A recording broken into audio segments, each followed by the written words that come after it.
All right. What the hell's going on, everybody, and welcome back. We've got a banging match here in the weekly NA Cup. It is Shin in the bottom left side. The Protoss, the Protoss Slayer, the man that cock-blocked Classic from getting into GSL this season. And there's another very strong macro Protoss player in the top right, a player who beat him a couple times last season. He was able to stop his defensive style in GSL. Let's see if he can stop him this time around. Stats in the top right. Looked really good. It felt like Shin... Actually, to be fair, Shin almost broke Stats every game, right? You guys remember we cast those series. They were so exciting. Like, Stats looked like he was like down 70, 80 supply, but he just would barely hang on, defend, survive, and then his upgrades and his splash damage would be a bit too much, and Shin was kind of stuck on low-tier units. But it felt like Shin almost broke him so many times, and that's why this is still an exciting match, because even though there was a few 2-0s, it was very, very close.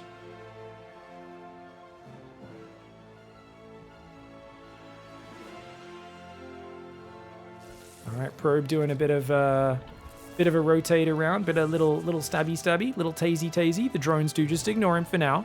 Now, for those who don't know Stats is the Shield of Aya. He's come back from the military recently. Is already looking very good. Straight back into a top 4 in the GSL. I remember when like Classic came back, it was kind of sad because he got blocked in the GSL qualifiers multiple times by Zest, and then he got into GSL, barely lost to Zest. It felt like Zest was just like a wall for Classic, achieving what he could the moment he came back. Stats has blitzed right through that. The only player who I've seen kind of stop him so far in GSL last season was Hero. Hero beat him 3-1, and it was a pretty close series where Hero brought out some very clever curveball builds. So I actually think Stats is a beast. His PvZ has always... I learned a lot of PvZ off him back in 2016, 2017, early Legacy of the Void. Just by watching him, he's always been kind of the defensive king. So if you guys like playing Protoss in a very defensive, macro-oriented manner, he is one of the players you should have your eyes glued to.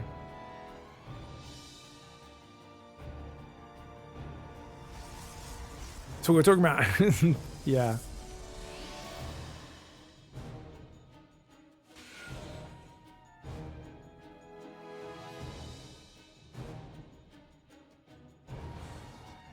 That's all good. We were talking about CBD oil before in my Twitch chat. Now people are having a big discussion. It does seem like the anti-inflammatory effects, so like arthritis and all that sort of stuff, seem like they're the most ones that people shout about being huge in their own lives. You just hear so many people say, "Oh, it changed my life so good. Joints, blah blah blah." Yeah, pretty good, man. Anyways, third hatchery's on the way. We're gonna have injects coming in. This is a very cool build order going for the Rich Gas. I'd say this is terrible versus Terran. Versus Protoss, this can work, but we've seen a few Protoss players abuse the low ground. Just keep picking off that gas. My main problem with this Rich Gas base is it almost always leads into a Queen Walk, and I think Protoss are very ready for that these days. You can see here Stats is going to micro his probes to mine this out. This probe, he can return minerals, mine out the third one, and then he can go take that third Nexus before 4 minutes. He's already got multiple Oracles and Adepts out. He's playing quite cautiously to start with. And I'm kind of confused about that. I'm like, why is he playing so cautiously? There's no Ling speed. The Adepts are being so afraid. Maybe he's just worried about these minerals getting opened and some sort of attack coming onto his third. So overly safe is the name of the game for the Shield of Aya. Now, Shin all-inned him so much. Maybe Shin just rushes Lurkers this time to play the mind game, to catch him off guard. He says, hey, man, you think I'm going to all-in you off this Rich Gas? I'm just going to rush Lurkers. Just a little bonus mining, bit of an exposed base, but I got 3 Queens ready. This is always the problem, is the way these Oracles can fly in between your bases is hard to stop. Luckily, he has a Spore on both main and natural. Good focus fire, good drone pull. Oh, Shin's looking great with his worker pull. Stats micro is pretty smooth, though. Three kills. Somehow barely stays in the orange hit points on that Oracle as well. How prepared Shin was, that's about the most you're ever going to get there. Third and fourth gateway does go down as well. And we've got the third Nexus coming up right now. Roachhorn's almost finished. Lair has not started yet. Lots of supply for... It's a Queen Walk. Wow, guys. Every single time. I swear. The thing is, it's so predictable. Doesn't have any extra insurance for it yet. He sees a decent drone. I don't think he realizes, because the Roaches are all about to pop out, but he hasn't seen them yet. He should be doing nothing but making Stalkers. And yeah, get a battery. The problem is these gateways get depowered by Bile. So you need another pylon here powering the front as well. That's a problem with this wall off that I've seen in a game yesterday. He sees the Queens coming. He sees the Queens coming. He's building 2 more gateways, which is huge. If you get 6 gateways up, you can make tons of gateway units. I love that he's building a cannon here. Oh, the rocks are going down, though. Oh, the rocks are going down. Okay, you might want to turn 1 Oracle on just to kill a few Zerglings and slow those rocks down from dying, because you really don't want to lose these rocks too quickly. Batteries on this base would be huge as well. He's got sentries warped in, which is a bit of a crazy choice against a Ravager Ling all in. They can buy time, but he's going to be fighting in the open right now. His natural's well defended, but the third is the base that's actually wide open. Uh-oh. That's a lot of Roach Ravager Zergling. He does divert the Queens to the natural, but there's cannons there. There ain't no way that natural's getting breached with 2 batteries and 2 cannons in it. He's going to force field the choke. Oh no, stats! He lets a few too many Zerglings through. But actually, it's kind of good because he does get... Oh, he doesn't get the Ravager. Almost loses that Oracle as well. He's got to pull back into the mineral line. There's too much Ravager Ling right now. He has to fall back. The cannon battery is not quite ready. The Oracles are going to take out a Ravager. Nice move with the Oracles. Good micro so far. The battery's up. Battery overcharge. Not going to be able to go down though. Oh, just cleans out the cannons and batteries so quickly. Shin with a decisive play here, busting open the rock, saying, no, no, no, silly boy. You were too worried about your natural. It's the third base you got to be worried about. And that is a big attack. More Stalkers coming in from the north, 6 at a time. He can't lose the third, though. Not against a 42 drone version of this build. You cannot lose this third base. But I mean, it's lost. It's lost, though. It's like one of those situations where you're like, well, I can't give up this base, but you just have to. You just have to. And that's why I think when they take this base, what I would probably do if I wanted to play a very safe build, I think I'd try to do Harstom's old 4-gate with delayed blink and delayed forge. You know how you would play 4-gate unupgraded Stalker Oracle to try and pressure the opponent's 4? And then if they play defensive, I'd try to push down this right side and cancel this 4th base a few times. I know it's not the greatest build in terms of flexibility, but it gets you so much more production and Stalkers out so early. You just have enough gateway units to always defend this sort of attack. And if you cancel their 4th a few times, it can be massive. But seems like Stats is doing some good counter damage with the Oracle. Oh my god, 6 worker kills, not bad. He's got his down to 35. That's a 10 worker advantage. I mean, Shin does start droning now. Stalker counts here. Cybercore has not been rebuilt, which is a huge problem. He doesn't have charge, guys. Cybercore only now starts up. Stalker's trying to blink back. That pylon going down is going to be big. The gateways are gone, and these biles will be massive. Battery overcharge goes down, but it gets clicked on very quickly. The Lings aren't getting a lot of surface area. Shin really should spread his Lings out a little bit if he can. The moment that cannon goes down, though, the Lings do get the surface area. That last cannon hanging on. Shin's realizing, wait, why am I headbutting into a choke point like this? This is maybe letting Stats back into this game. Oh, no! Oh, no, did Shin overcommit? Shin's droned up to a 12 worker advantage, 57 against 45, but he loses all of his Ravagers on the retreat. Oh, that could be big, though. The Lings could literally just kill that cannon and split into both bases. He's going to go straight into the main, gets the cannon. There is a big recall into the main base, but that means the natural workers are wide open. Oh, the Zealot's going to do A-okay. The Ling's just going to slip out. I love it. They are trapped in this bottom right side of the map until these minerals get opened up, but that's okay. I think we see Stats just wall that off and go for an all-in.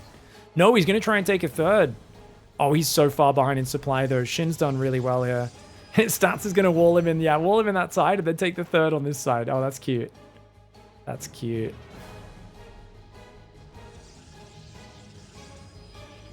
Roach speed's almost finished. Evo chamber on the way as well.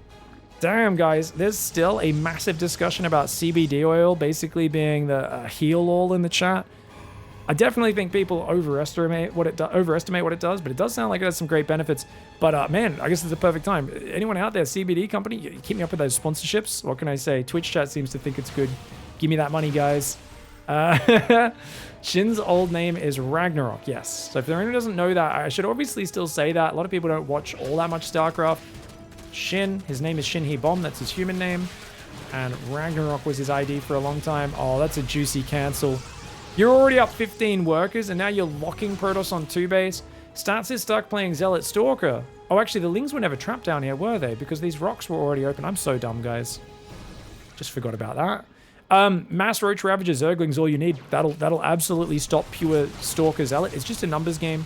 And as long as you have overwhelming numbers, which Shin does have, he will destroy right now. Yeah, sometimes I accidentally call him Ragnarok still, so sorry for going back and forth on that. It's always hard when you've known a player for a long time, you know, and you've cast his games for 10 years at this point, almost what, 9 years. Hard to get used to changing someone's name like that. Ooh, Roach Ravager coming in right now, going for the big bile spread across the Stalkers. Stats with some good blink micro. Oh, he takes a big round of biles there. I think he was trying to blink, but it was still on cooldown. Youchie, youchie. Oracle's going to add a bit of damage, but man, the Stalkers just have no hit points left. The endless bile rain is ridiculous. He's going to take out that pylon. The Oracle will run out of energy in about 5 seconds, but he's got to do more damage. Does stats. He's got to kill these Roaches and Ravagers and keep the third alive. If Shin, yeah, I mean, Shin's just going to overwhelm with the Ling Rally. He's like, nah, this Nexus is toast, man. You cannot defend this. I don't need to chase your Stalkers. I can just kill the base. You have to come to me. And Stats microing his heart up, but there's a Lurker transition on the way. 4 bases behind this. Extra gases being taken. And just a beautifully well-managed play for Shin. And we're going to see the power of breaking those rocks. This is something... So I was thinking it would take too long to break the rocks on this map. But I love that you can feign pressure towards the natural, force a lot of static there, and then just break the rocks. Or if they don't have a lot of static in defense, you can continue and break the natural. This is, I mean, the fact is, it's Queen Walk almost every game off that purple gas base on this map. I think the Protoss players, when they see that purple gas base, need a little bit of extra preparation, but I think they're worried because they're like, oh, he gets a bit more economy boost. I don't want to play too safe. But I think just with playing the odds, with how often people are doing this follow-up, you have to have a few more safety precautions, and I'm sure Stats will make that adjustment. Probably only 1 cannon and battery on that base, and start the cannon and battery on the third earlier, and split the defense 50-50 rather than focusing too much on one side. I think that's the big difference Stats has to make next time around on this map. All right, going into game 2, Shin has gone for the 15 hatchery, 15 pool, wanting to make sure he doesn't get blocked. However, Stats has just gone for a rather conservative gate, scout. So, probably would have been better off going for the hatch gas pool, but that just tells you that Shin was kind of basically going, ooh, I think that in this game, Stats is going to send an early probe to block me. I'll go for the quick 15 hatchery to kind of get ahead of him there. Doesn't quite pay off, but it's not like it's a bad opening either way.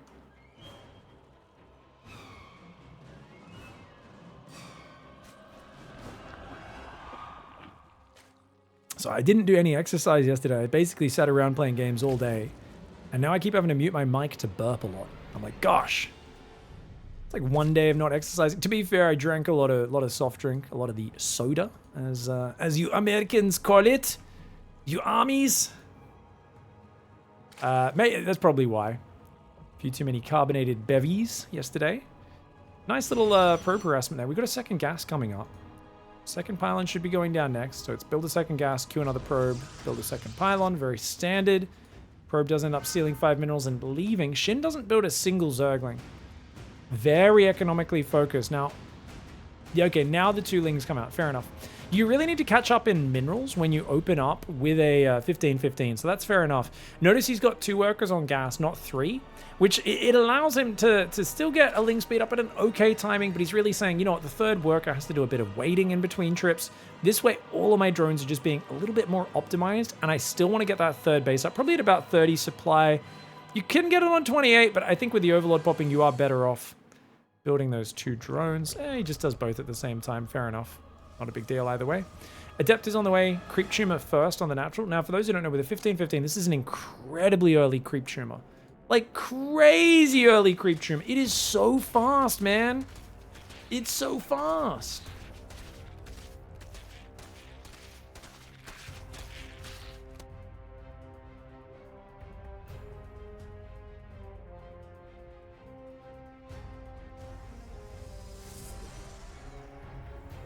Oracle starts up.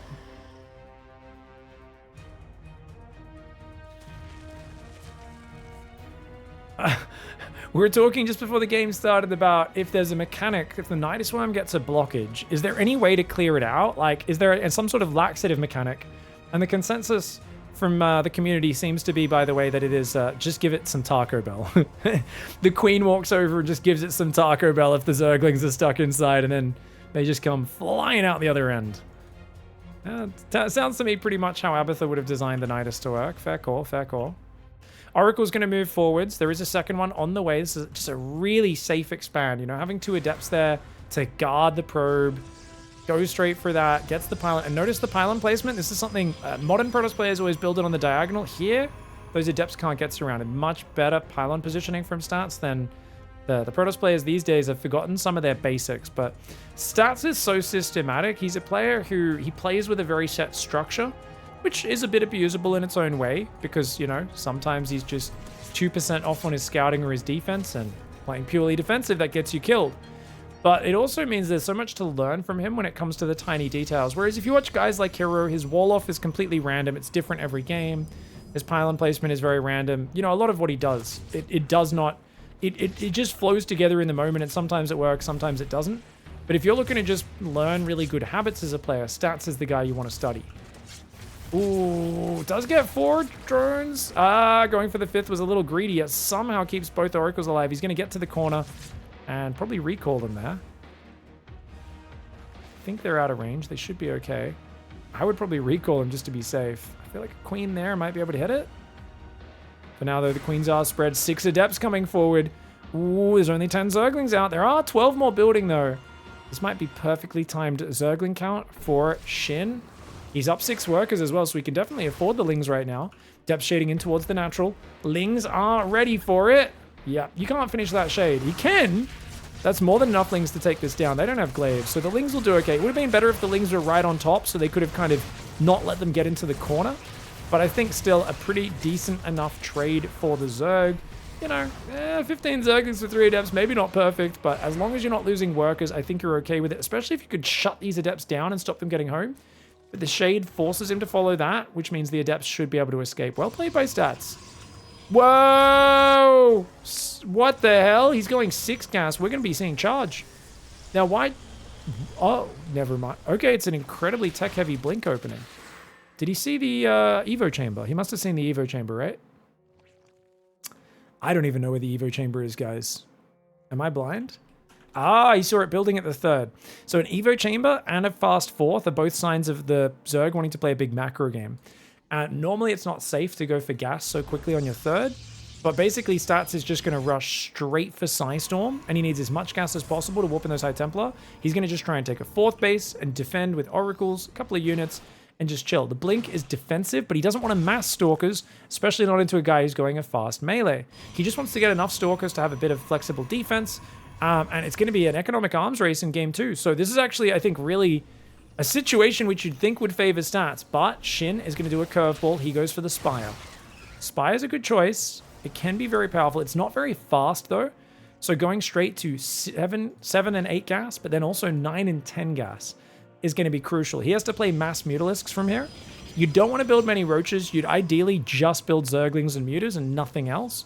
Melee upgrade will help out with that as well, of course. You could go +2 melee, but there's an argument that you actually should just get as many Mutas out as fast as possible and spend gas on nothing else. Some people would even cancel Roach speed. I'd keep the Roach speed up in case there is some sort of ground push, but you see a very static defense, kind of, you know, turtley stats. He's going to invest 150 gas into the +2. The gases down here are crucial, guys. If you play mass air in a game where the Protoss has a 4th, you need 10 gas up as fast as possible. He hasn't taken that 10 gas yet. He's going for a Baneling Nest. Ooh, it can work for sure. Lingbane can work, but the Muta count is absolutely crucial. Ling's trying to break that Adept in the wall off. Stalkers warp in, Adept goes down, Ling's back away. Oracles are still solid on that side. He could surround these High Templar in the open, could be kind of big. The first 11 Mutalisks are in the way. Just doing this off 8 gas for now, being a bit more mineral focused is Shin. Storms do kill a few Lings, but not actually as many as you'd like. And he's like, oh dude, if I could just bait more of these out, I'm happy to trade Lings. Shin's like, I don't care, man. I could trade Lings all day. Less Storms to deal with my Mutalisks. Archons, yeah, they can kind of shoot them down, but they're not very flexible. Units lost tab, 73 Zerglings for 4 Adepts. It's an amazing units lost tab for Stats. Question is, he has no idea about the Mutas. So that's not even a question. It's not, does he know about the Mutas, which I was about to say. It's like, no, we know he doesn't know about the Mutas. And yeah, Blink Stalkers can kind of deal with them, but he's only got 6 right now. He's got 9 gateways. If he warps in 9 Stalkers, he'd be good. He's supply blocked. Oh, Stats, what's he doing? He's supply blocked right now, not making units. Oh, this is a problem. 3 pylons start, but it's a bad time to be supply blocked. If he could warp in 9 Stalkers in the main, I think he'd be fine. I actually don't think Shin's Mutas are fast enough they shouldn't have found damage here. Not this much. But that supply block ruins him. As the probes die, he gets unsupply blocked. The 9 stalkers warp in. And with +1 and blink, they should be able to chase those mutas out. But that is a lot of probes. 17 probes go down. He's pushing across the map. Not a good move. Oh, God. Oh, God. And Archon gets surrounded. This is a crazy move. I mean, definitely you want to try and scare Shin, but you got to get out of here. Oh, God. Pushing right now is a crazy move for Stats. He's going to fight those mutas. He will take out a few mutalisks, but he loses the Warp Prism for it, so it's questionable whether or not that was worth it. He manages to take out 2 of those mutas with split focus fire. Well done. He does clear a bit of creep on the front, which is nice. He's forcing Baneling Tech out. He's not reprobing. He's not reprobing, guys. Stats is just going all in. What the hell? This is a bizarre choice for Stats right now. He thinks he can catch him being too greedy and just win the game, but it's just not that big an army. Losing the Warp Prism basically precludes this choice. It says, no, you can't make this work, dude. There's no way to reinforce the front. Oh, here come the Banelings. Slow Banelings are going to find Knight Templar. No, they aren't. Archons and Stalkers do their job. Stalker reinforce gets cleaned up. He's gone up to 11 gateways, which is nice. He could kill a few workers up here, but honestly, I think recall is in order. Mass Mutiling is about to surround this army. How the hell are you open to stop all of that? The Banelings do kind of get on top. The Zerglings mostly going down. Good storms tickling the mutas, but he doesn't manage to morph more than 1 Archon in time. The Stalkers taking out a few of these mutalisks, but without a reinforce point. This deep on creep, this is a bizarre decision from Stats to attack like this. Shin is just all over him. The counterattack makes sense if you're on 13 gateways, if you didn't invest so much money in cannons and batteries across your base, but I feel like it's kind of almost like a panic reaction here. I wouldn't have minded this push a minute later with a new Prism after, reprobing a little bit, but as it was, bit of an awkward one. He didn't want to get stuck on the defense against Mass Muta, but that's now exactly where he finds himself. Battery overcharge is good, but it's not going to be good enough without any splash damage or Phoenix on the way. He's got a Stargate, but he's not building any Phoenix. Trying to do this with the pure ground army, which it can work, but you need to have the numbers in position early, and that supply block on 140 is going to haunt Stats tonight. That is going to haunt him tonight. That is rough, man. Just gets caught out there, and that is the way it goes. Really well played match here, though, by Shin. And he did get the 10 gas up soon after I'd mentioned it, by the way. It was not that, maybe a minute after I wanted it to be up when the base first started mining, but still pretty fast. And you can see the commitment to Mass Muta. Its mobility is so big. The moment it gets in your backline like this, you need to have Stalkers split in 2-3 places, and that becomes very difficult. Muta's focusing down the cannons. Not going to kill that many probes, just getting a few with the bounce damage, but that'll open up future attack paths on that angle.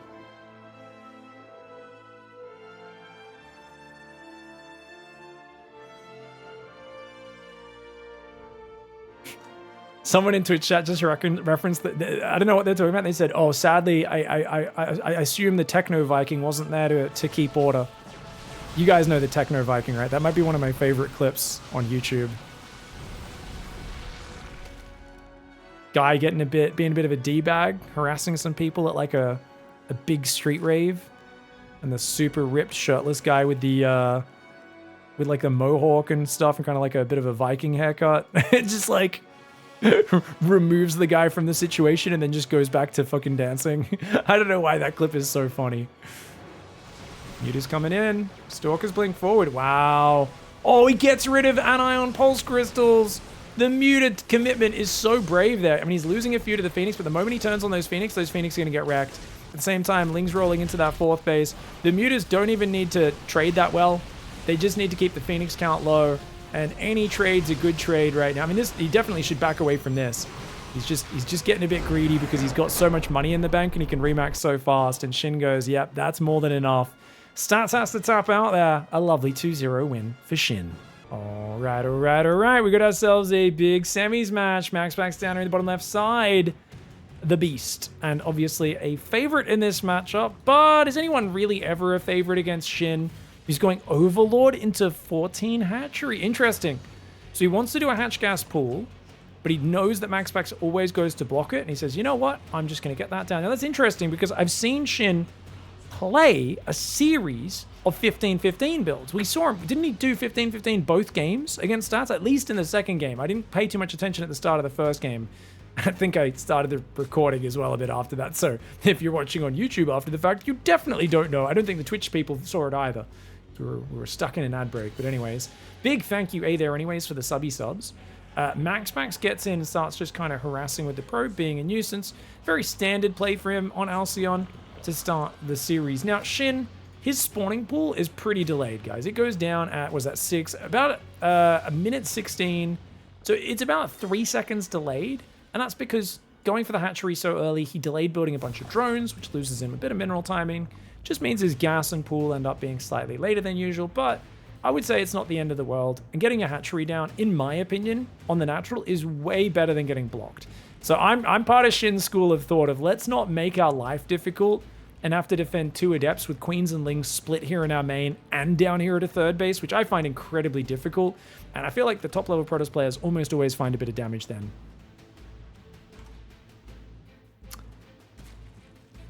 Sorry guys, just had to fix something there, so we just quickly tabbed in and out. My bad on that one. I had left the desktop audio on. We were watching the Techno Viking clip. Having a lovely trip down memory lane. Everyone's favorite raver.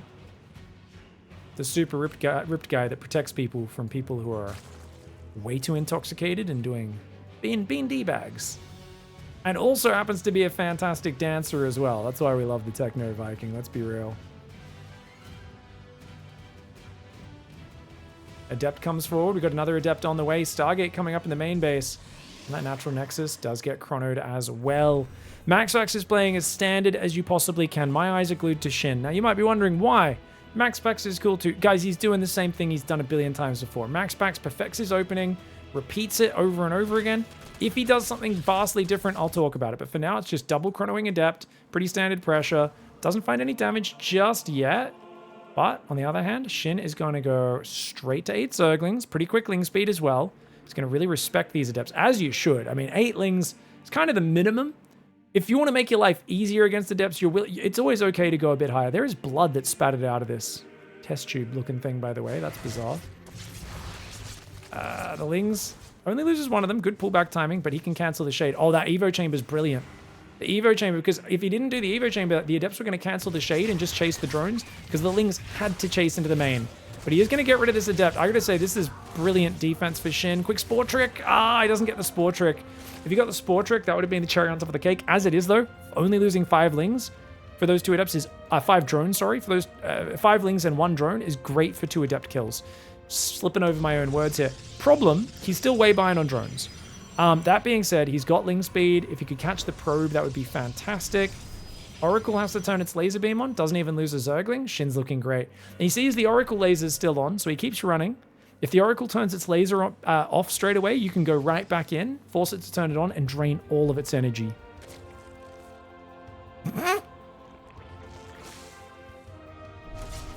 Oh!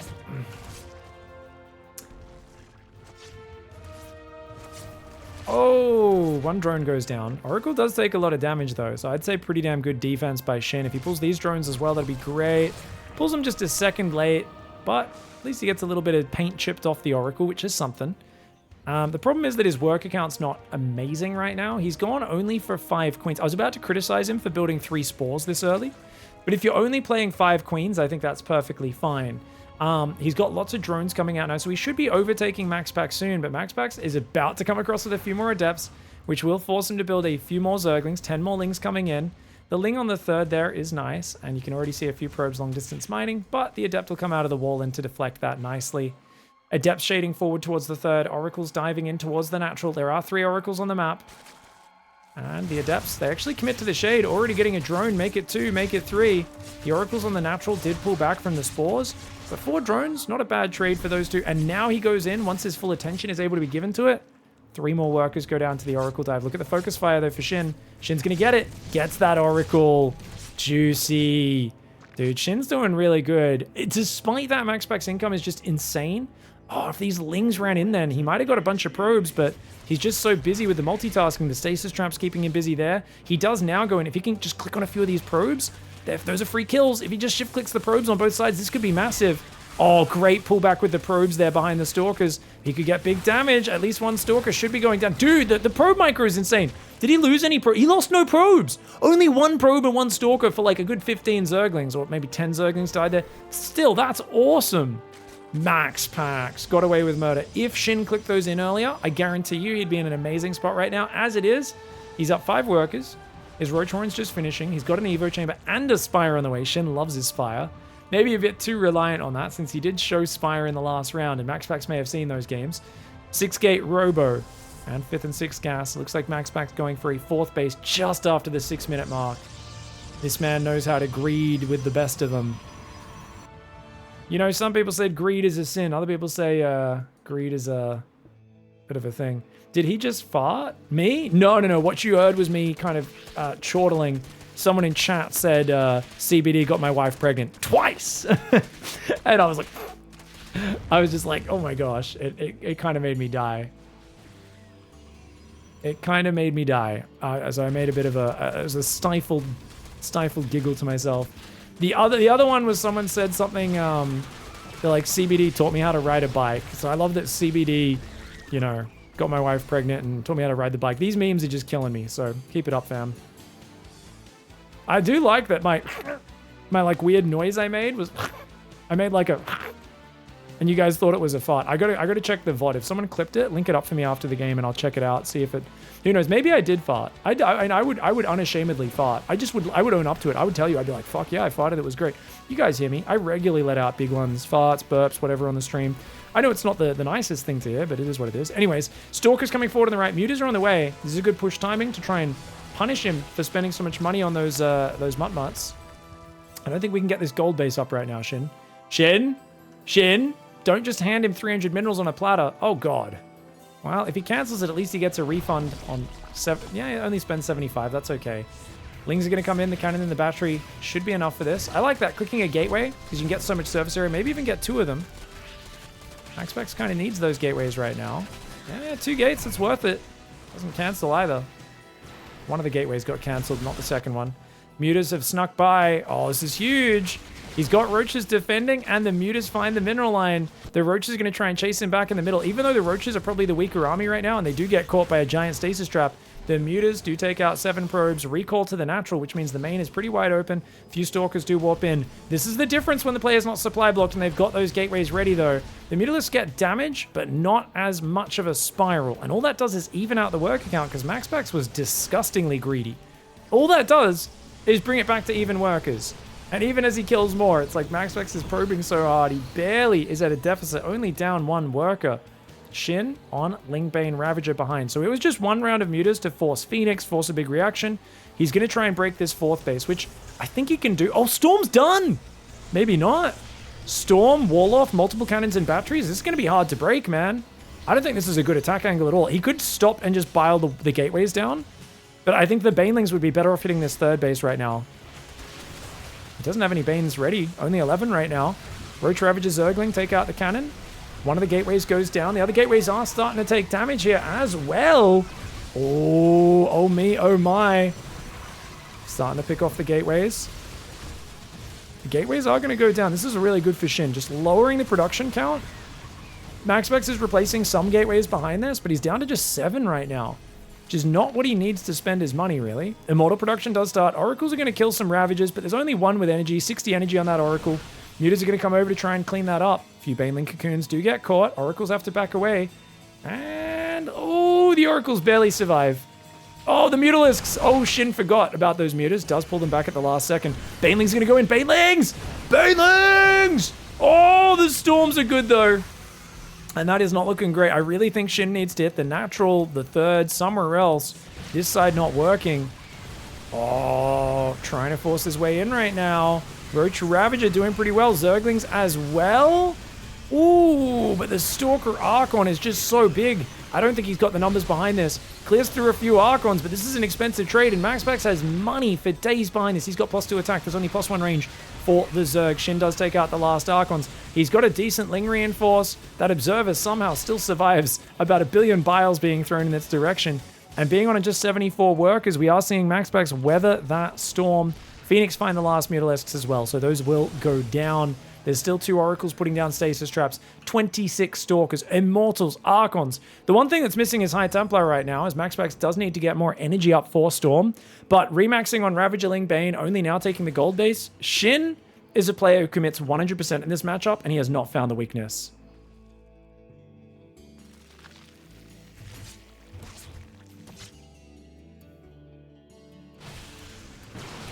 Ooh, Hatchery died.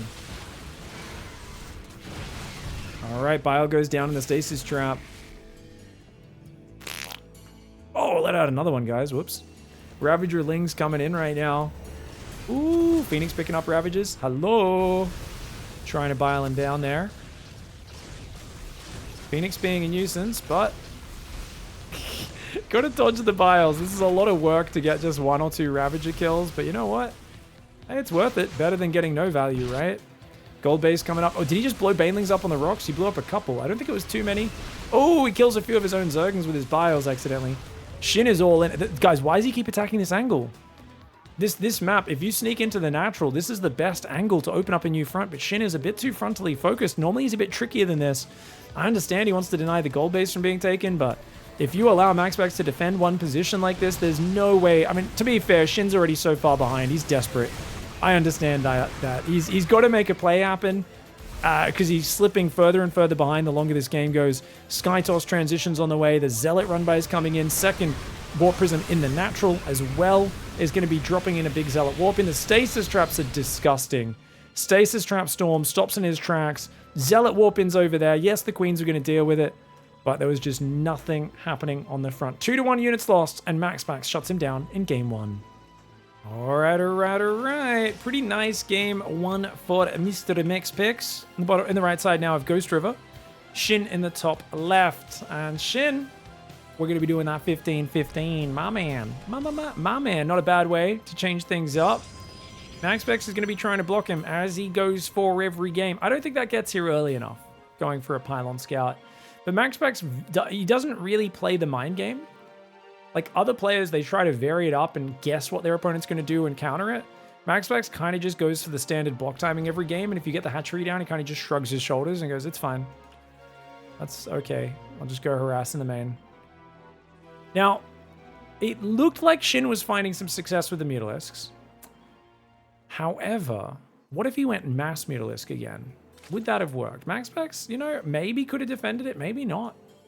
I mean, it's kind of hard because he was pushing him at the same time. So you get forced to build Roaches. You kind of almost might as well just play Ravagerling Bane, but I feel like Ravagerling Bane's always a defensive comp that is amazing. Offensive, if you can catch him out of position a bit, start getting some damage on the probes, or pull them out into the open and surround them, sure. Those are all big ifs, though.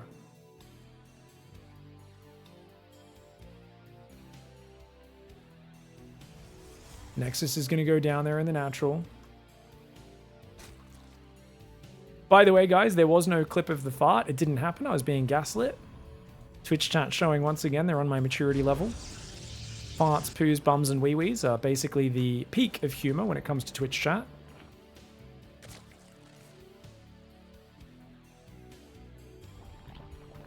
People already gaslit me about pepperoni and the meaning of pepperoni before as well. They said pepperoni's a pepper. Yeah. You guys, they're telling me to look it up now. So I think they're basically saying they gaslit me about that as well. Twitch chat. We'll see. Proboras is there. We've got a second gas mining. Stargate should be coming up, I would imagine. MaxPax, I doubt he changes up his build. He could go Twilight. No Warp Gate. No, he starts Warp Gate.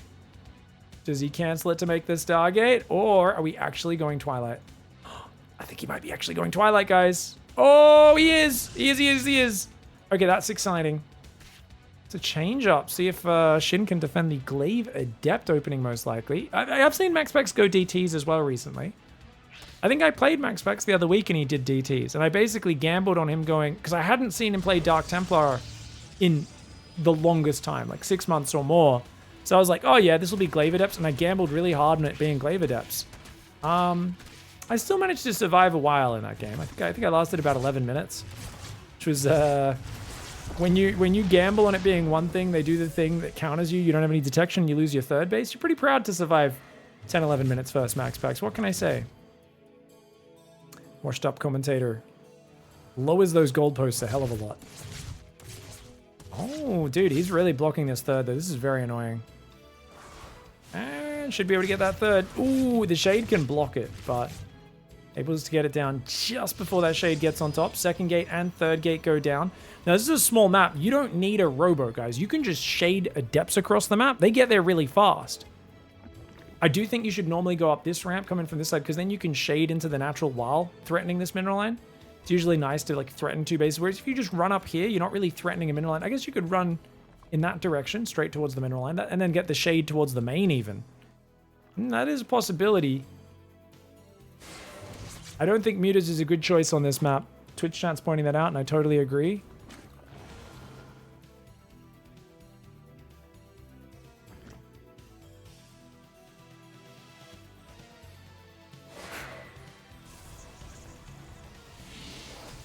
Six gateways are up. Natural is looking healthy, but no third base, of course, on the cards as all that minerals gets dumped into Adepts. Dude, 6 gate's a big commitment, though, so it's an initial Adept pressure of just a few Adepts with Glaives. Maybe he waits for the next 3, or maybe he pokes around now. He's going to try and force a lot of Zerglings out of Shin. Shin doesn't have a Roach Warren. Yes, he does. Shin has to build lots of Zerglings, though. That late Roach Warren kind of costing him a little bit. If he can kill these Adepts, it's totally fine. But if those Adepts just cancel the shade, hide the Lings. Hide the Lings. If Shin hides the Lings, oh, look at that. He only shows a few of them. So MaxPax is like, oh, let's go for it. But no, MaxPax so cautious. And wisely so. If he shaded in, he would have been surrounded and swarmed. Dark Shrine goes down behind this. MaxPax going for the follow-up Dark Templar. But he's already on 6-gate Glaive Adept. And oh me, oh my. You do not want to be fighting this with Zerglings. You need Roaches, and you need a lot of them. He does have 3 gases mining, which is huge for continued Roach production, but he's already spent most of his lava and minerals on Lings. Bunch of Lings get caught by the Adepts, they go down. Other Lings, Roaches, and Queens trying to fight. The Lings are useless, man. Unless they can get a full surround, the Lings are just going to die so fast to this many Adepts. This is a massive play for MaxPax. Cancels the shade, takes out the Queen. He's going after these units, the hatchery as well. More Adepts warping in on the front. That Prism can unphase, and he will pull that Prism to the right. As these Queens go down, the Prism's going to have free reign.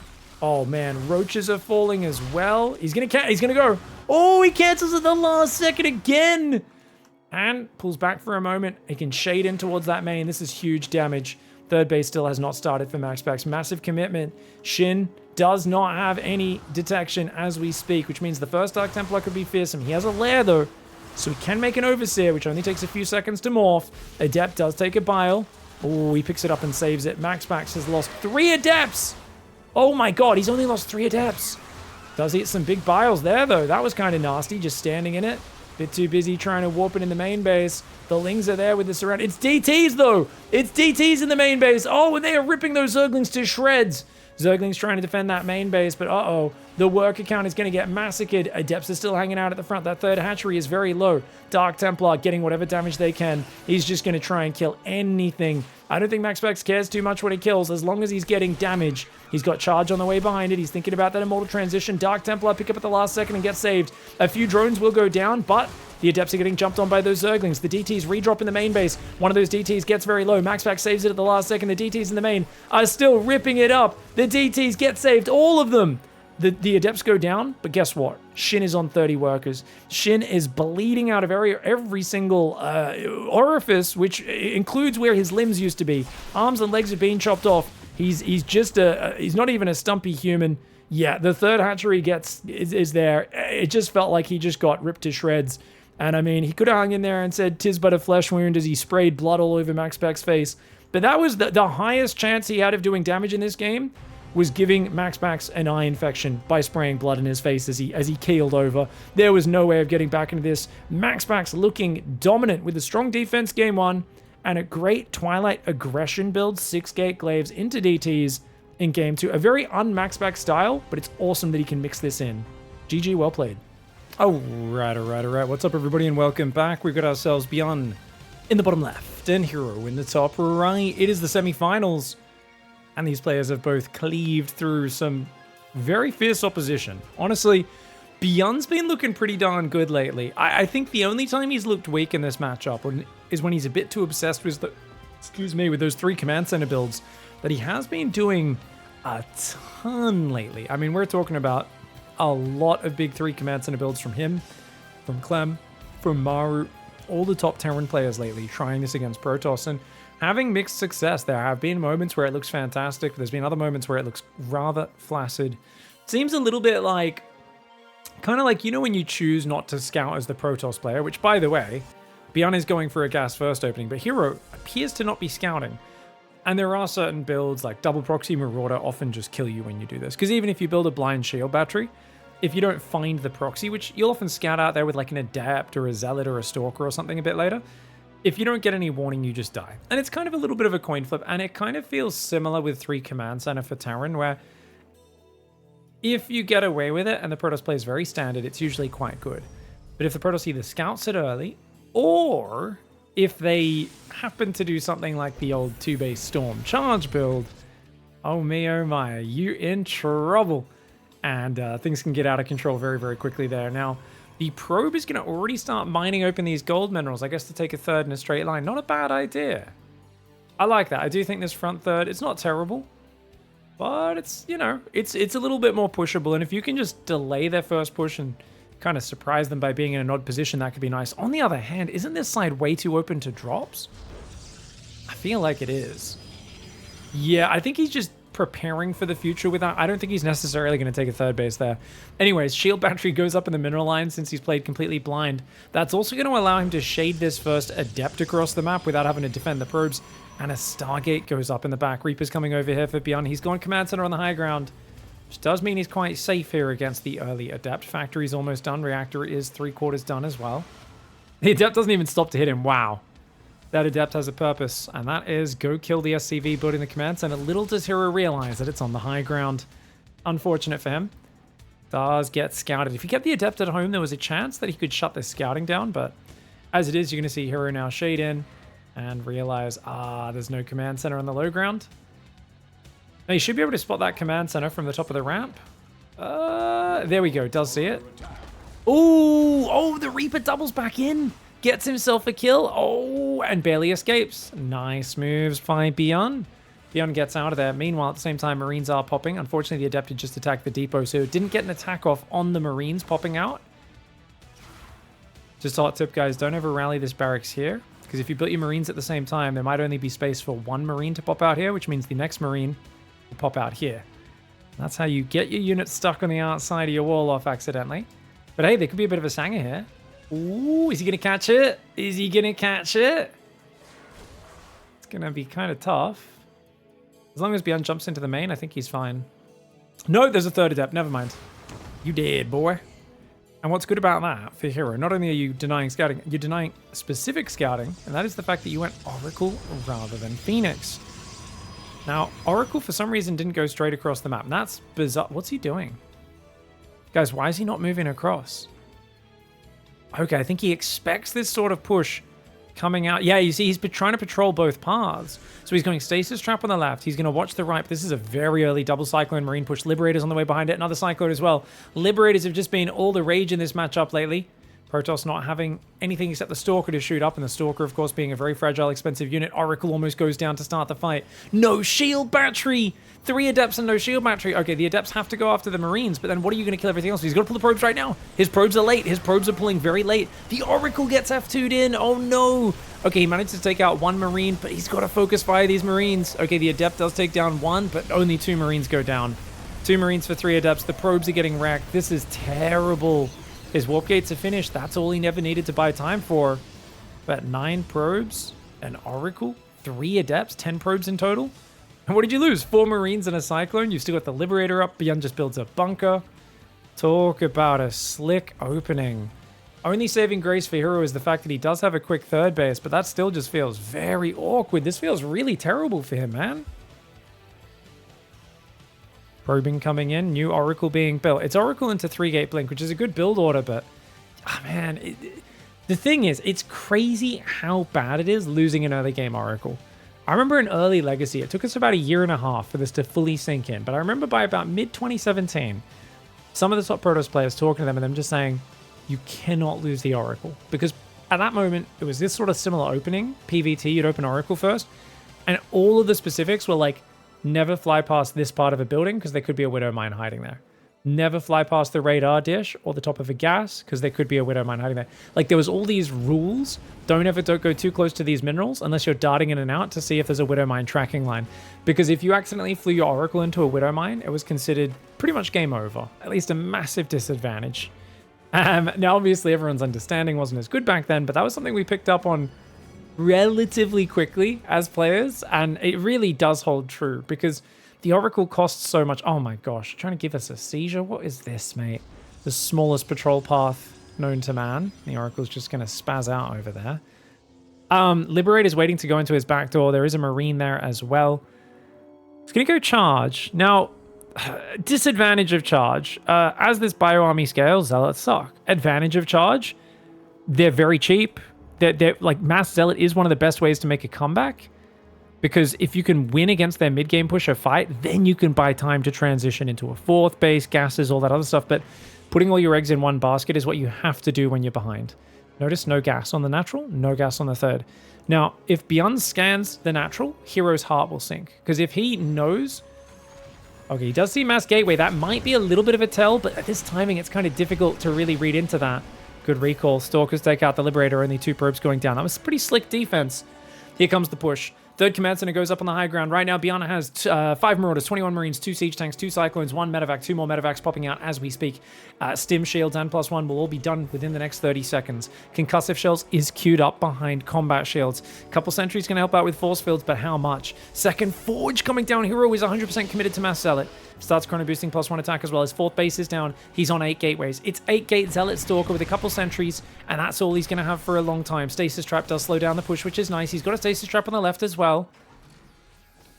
He's really got to work hard to slow this push down, try to bait stims out, and then when he engages, if he can flank with Zealots, that'd be great.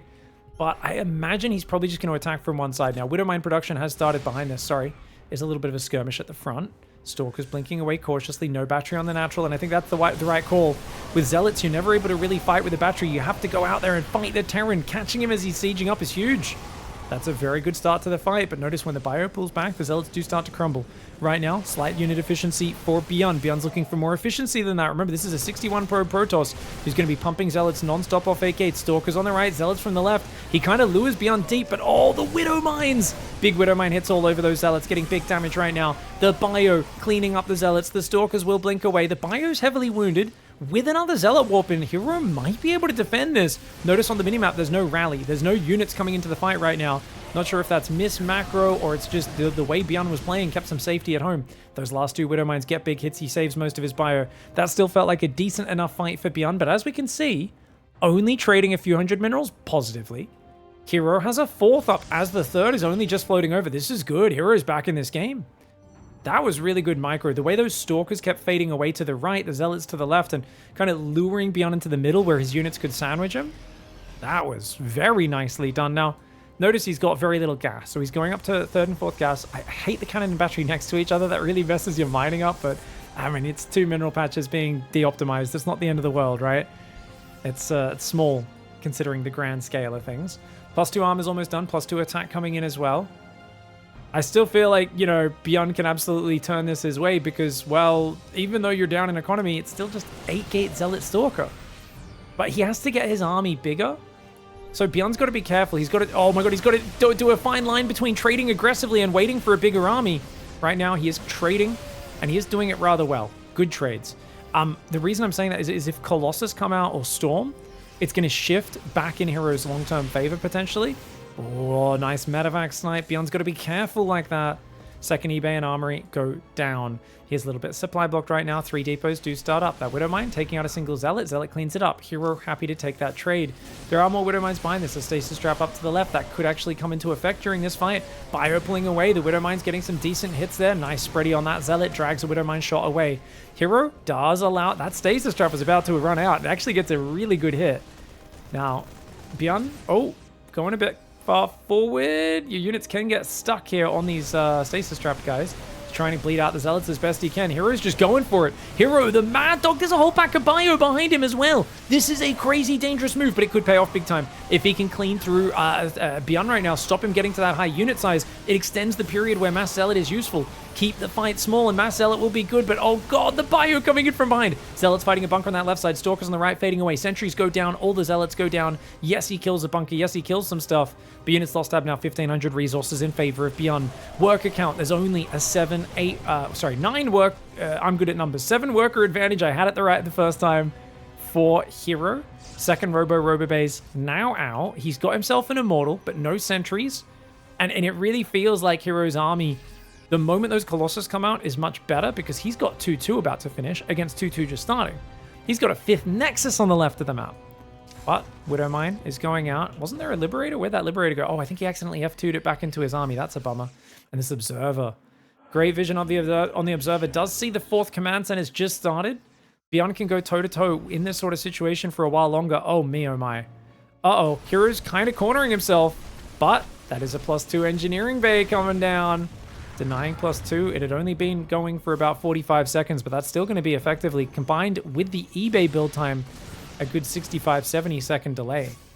And he recalls everything except 3 Zealots. Nice pullback there for Hero. Hero has 2 Colossus out. That's a huge problem. They don't have Viagra yet. He has still got to upgrade that. He can't afford the 3-3, and I think he's making the right call. 3rd and 4th Colossus, and if you can get the extended Thermal Lance, the Viagra upgrade as I like to call it, it would be effective. It would be very, very effective. But he's just saying, screw it. Mass Zealot, Mass Stalker, let's go. To be fair, I think he thinks he's made it. There's no way you make a 4th Colossus before making range. Oh my gosh, the Colossus are in the open. EMP does land on them. Zealots coming forward. You cannot just YOLO into that many Zealots. At the same time, Zealots are going a bit far forward, guys. Hero committing really hard. He has faith in the upgrades. Hero has faith in the upgrades. This might be misplaced faith. Oh, the Colossus left hanging out. He did go too far forward there, guys. A little bit cocky from Hero, and it costs him. He gets a medevac, but it's an empty one. Did lose his 2 Colossus. I feel like with 4 Colossus, it's game over right now. With 2, it's still really good for Hero because his work account's way ahead, and he's up in army supply, and he's still got that massive upgrade advantage. +2 armors finishing for Terran, but +2 weapons is almost there as well. You know, I keep feeling like Hero's being too aggressive, like bleeding out the Colossus, losing his sentries before. On the other hand, it seems like this trading's good enough. Like, it's very even trading. He's been up in income the whole time. BYUN's always overstimmed. He continues to just press forward, and BYUN simply cannot keep up with the pace of army. And this is crazy, dude. He just, after taking a lot of damage at the start, don't get me wrong, it wasn't a cheap pressure, building 3 Cyclones and a Lib and a bunch of Marines, but killing 10 probes, bunch of Stalkers and Adepts and losing next to no units, and yet Hero here at the end just barreled through, and you could see he had 3-3, 2 Disruptors, Zealots building, 5th base was up fully. I mean, this is a really nice play. Still no gases on his natural or 3rd. It was still a super mineral-heavy style, and I think this is why Hero kept fighting, because he wasn't really geared up for a longer game. Even though he had nice upgrades, he was like, I need to make sure these fights matter when I have the upgrade advantage. Amazing decisiveness. All right, that game, honestly, I thought that went really well for him in the early game, but it turned away from BYUN as that one went on. Hero in the top right now going to be going for the very early probe across the map to get in there and just harass BYUN, make sure that Hero is not getting cheesed. And if we do think about that last game, I mean, what did BYUN do wrong? Because I'm sure that's always the question. StarCraft's a complex game. I really feel it was a lack of scouting for BYUN, whether it's flying in a medevac or a Liberator or dropping a scan. You see no gases on the natural and the 3rd base. If you can get a scout on those gases on both bases, it's huge, because then you know it's Mass Zealot, and I think BYUN would just be a bit more cautious with the first attack. I think he'd move across the map, but he just wouldn't commit to the fights as much. Kind of just dance on the edge, see if he can out-micro Hero at all, make sure Hero's not feeling too confident transitioning, and then wait for his army to grow in power, because as you get more bio and mines, the Zealots do fall off, and even if they have good upgrades. I've seen a lot of 2-2 Zealot armies go down to bio once there's like 6 to 7 Widow Mines, 45 Marines, 10 Marauders. There's like a point there. Obviously, these are rough numbers, but there is definitely a point where the bio army is just got so much firepower, and it can just stutter step in a giant ball. The Widow Mines get big splash. The Zealots just can't kill anything. The bio army gets damaged, but the Zealots are just like, they drop like flies. They all kind of block each other and keep getting stuck behind each other and shot down. It's kind of brutal. Obviously, the barracks has to get placed further back, so this is a nice disruption on the build. And even though you lose a lot of minerals from sending one of your first probes across, look at all these damaged SCVs, guys. Odd micro with his probe there, to be fair, the tail end of that. But yeah, even if a Reaper comes in, normally that can punish you if your build order's like a little sloppy. But in this case, you're like, well, my build's sloppy, but I'm going to make your build a little sloppier as well. Now that command center has to go down on the high ground. It's going to be very delayed. Tries to build it behind the wall off. It's kind of funny how Terrans have really prioritized pushing the probe away before putting the command center down. Part of me wants to just see them throw it the second they have 400 minerals. The other part says, hey, it's cool that you're kind of keeping your opponent guessing right now. It's cool that you're keeping him on his toes, right? Now, Reaper's going around. He's clearly looking for the probe right now. probe we can see is hiding in the top left of the map. So kind of... It's coming back. It's coming back. But no, dude, perfectly timed there by Mr. Hero. I love these flowers up here in this side of the map, by the way. Isn't this beautiful? These like luminescent kind of vine flowers going down these pillars into this crystal cavern. I like to imagine it's a little bit like the Elden Ring underground down there.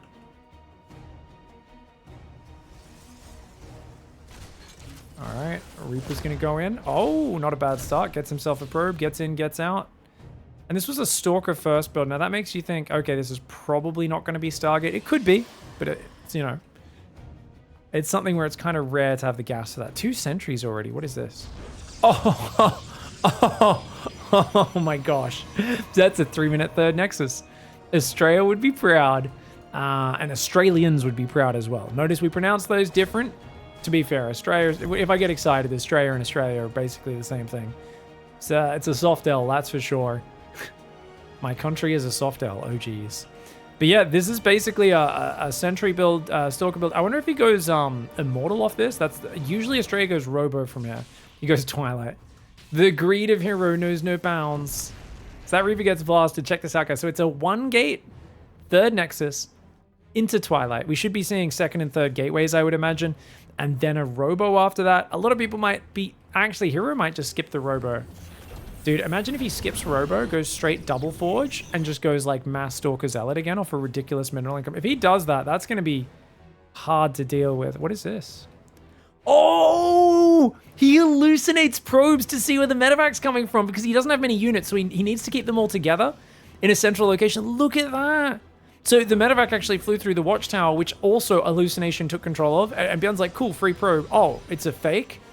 So he can't actually get anything done here. Already loses a Marine, has to pull back with the medevac, almost takes a Stalker hit, and now the Hallucination's tracking him as well. This is so clever.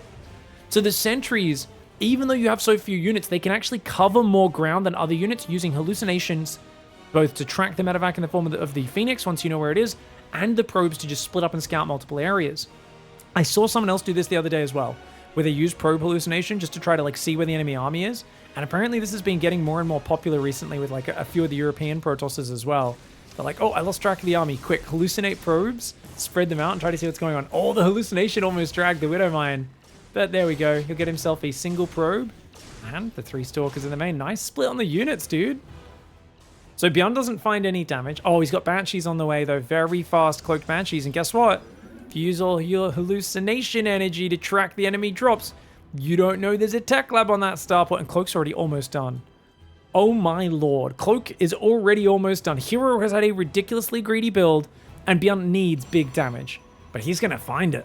He's 100% going to find it. I mean, Hero, he's just started his Robo. It's not even halfway done. The Banshee comes in cloaked, and it finds no detection, and 4 gases, and it just says, hey, undefended probes. Do you want to die? And they say, well, we really don't, good sir, but you're going to kill us anyway, aren't you? And indeed he is. Banshee's just having an absolute party. Battery's trying to build. That'll heal these eventually. Oh, there's a battery down here as well. Okay, I like that call. Quick move for Bjorn. Goes away from the battery, goes back towards the natural, and should be able to grab this probe and then a few others. He goes after the ones that are hiding on the gas. And he's going to get up to at least 10 probes. Oh, he's out of energy, guys. He will run out of energy in a moment, but there's a second Banshee. Not to mention the Marine Mine Drop on the right side comes in. Marine Mine Drop on the right. The Banshee does die up there, unfortunately. The other Banshee comes in. Observer's going over there. Drop moves into the main base. Looks like the Widow Mine did fire. I'm not sure how many units it killed. The Banshee here stacking up some damage. The sentries are blocking the Stalkers. Oh, no. He's going to lose even more probes. 19 probes go down. Drop in the main base. Doesn't do anything, though. The battery overcharge does defend the main base. That's the one that got shut down. The Widow Mine looks like it went down as well. 19 probes.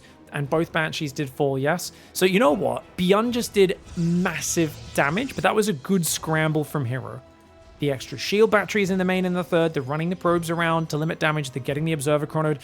He basically kept himself in a position where I don't need to say, oh god, he's dead already. I could just go, hey, he's actually in a playable position.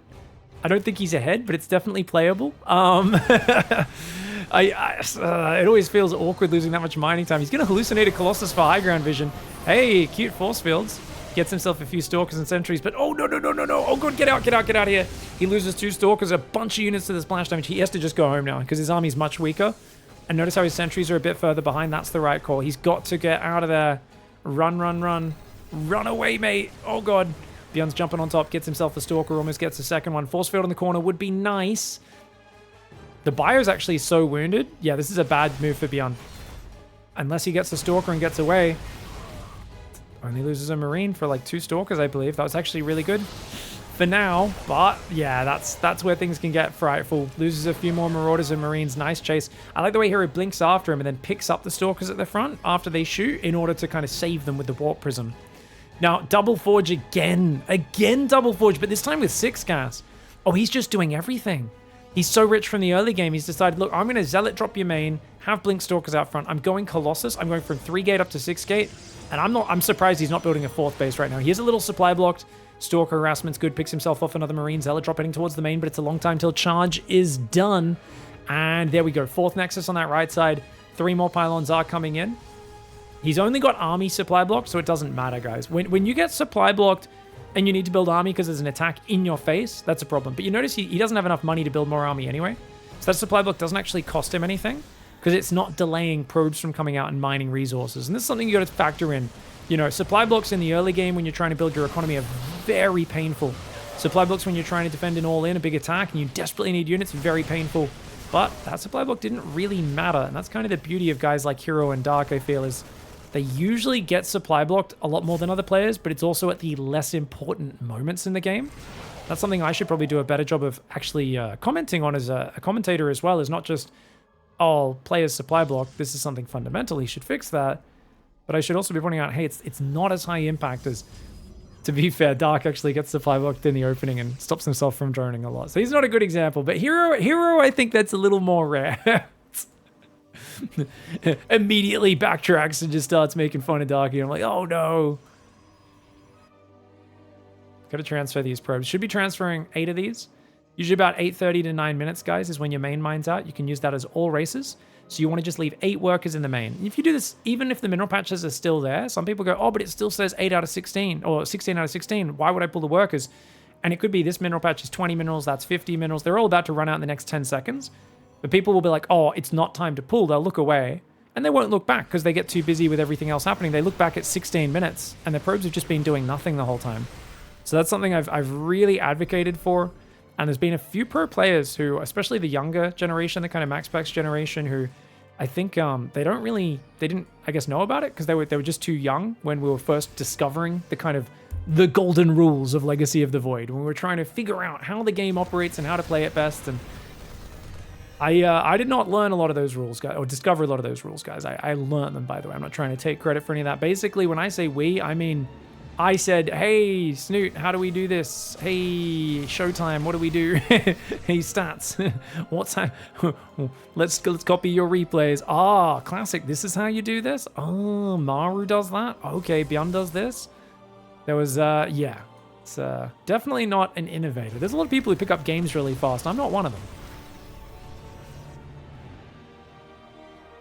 Extra barracks going down in that main base. 8 barracks. Is it 2 starports, guys? Only 1. So there's 3 Colossus out. He's only got 4 Vikings.